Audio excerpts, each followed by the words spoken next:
Praise the lord. ఈ దిన వాగ్దానము. మిమ్మల్ని పిలిచిన వాడు పరిశుద్ధుడై ఉన్న ప్రకారము మీరును సమస్త ప్రవర్తన యందు పరిశుద్ధులై ఉండుడి.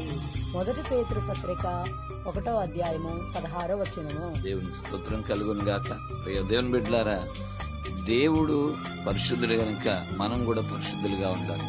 మరి ఎలా ఉండాలంటే సమస్త ప్రవర్తన అనగానే మన చూపులు పరిశుద్ధంగా ఉండాలి, ఆలోచనలు, తలంపులు, మాటలు, ఊహలు అన్ని కూడా పరిశుద్ధంగా ఉండాలి. అదే దేవుడు మనల్ని మన విషయంలో మెచ్చుకోదగినది. కాబట్టి ఈరోజు మరి మీ జీవితంలో అన్ని విషయాల్లో మీ ప్రవర్తన అంతా కూడా పరిశుద్ధంగా ఉండాలని ప్రార్థించేద్దాం. తండ్రి నీ కొందనాలు దేవా, నువ్వు పరిశుద్ధుడు కాబట్టి మేము కూడా అన్ని విషయాల్లో సమస్త ప్రవర్తన పరిశుద్ధులై ఉండకు సహాయం చేయండి నాయనా. ఎంతమంది అయితే ప్రభా అయా క్రైస్తవులను చెప్పుకుంటూ కూడా ప్రవర్తనలో పరిశుద్ధులేదో వారిని దర్శించమని అడుగుచు యేసు నామములో ప్రార్థిస్తున్నాం. ఆమేన్.